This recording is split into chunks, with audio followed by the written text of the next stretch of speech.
Evangelho segundo Marcos, capítulo 3. Noutra ocasião, ele entrou na sinagoga e estava ali um homem com uma das mãos atrofiada. Alguns deles estavam procurando um motivo para acusar Jesus, por isso o observavam atentamente, para ver se ele iria curá-lo no sábado. Jesus disse ao homem da mão atrofiada: levante-se e venha para o meio. Depois Jesus lhe perguntou: o que é permitido fazer no sábado, o bem ou o mal, salvar a vida ou matar? Mas eles permaneceram em silêncio. Irado, olhou para os que estavam à sua volta e, profundamente entristecido por causa do coração endurecido deles, disse ao homem: estenda a mão. Ele a estendeu e ela foi restaurada. Então os fariseus saíram e começaram a conspirar com os herodianos contra Jesus, sobre como poderiam matá-lo. Jesus é procurado por uma multidão. Jesus retirou-se com os seus discípulos para o mar, e uma grande multidão, vinda da Galiléia, o seguia. Quando ouviram a respeito de tudo o que ele estava fazendo, muitas pessoas procedentes da Judéia, de Jerusalém, da Idumeia, das regiões do outro lado do Jordão e dos arredores de Tiro e de Sidom, foram atrás dele. Por causa da multidão, ele disse aos seus discípulos que lhe preparassem um pequeno barco, para evitar que o comprimissem, pois ele havia curado a muitos, de modo que os que sofriam de doença ficavam se empurrando para conseguir tocar nele.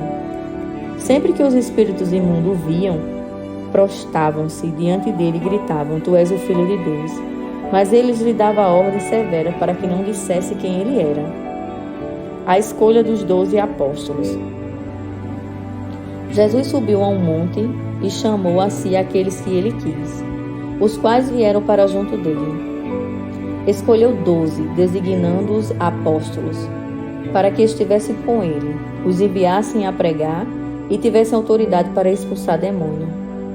Esses são os 12 que ele escolheu: Simão, a quem deu o nome de Pedro, Tiago, filho de Zebedeu, e João, seu irmão, aos quais deu o nome de Boanerges, que significa filhos do trovão, André, Filipe, Bartolomeu, Mateus, Tomé, Tiago, filho de Alfeu, Tadeu, Simão, o Zelote e Judas Iscariotes, que o traiu. A acusação contra Jesus. Então Jesus entrou numa casa e novamente reuniu-se ali uma multidão, de modo que ele e seus discípulos não conseguiam nem comer. Quando seus familiares ouviram falar disso, saíram para trazê-lo à força, pois diziam: ele está fora de si. E os mestres da lei que haviam descido de Jerusalém diziam: ele está com Beelzebul, pelo príncipe dos demônios é que expulsa demônios. Então Jesus os chamou e os falou por parábolas: como pode Satanás expulsar Satanás? Se um reino estiver dividido contra si mesmo, não poderá subsistir. Se uma casa estiver dividida contra si mesma, também não poderá subsistir. E se Satanás se opuser a si mesmo e estiver dividido, não poderá subsistir. Chegou o seu fim. De fato, ninguém pode entrar na casa do homem forte e levar dali os seus bens, sem que antes o amarre. Só então poderá roubar a casa dele.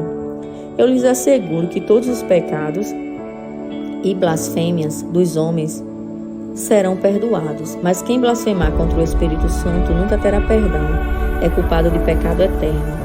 Jesus falou isso porque eles estavam dizendo: ele está com um espírito imundo.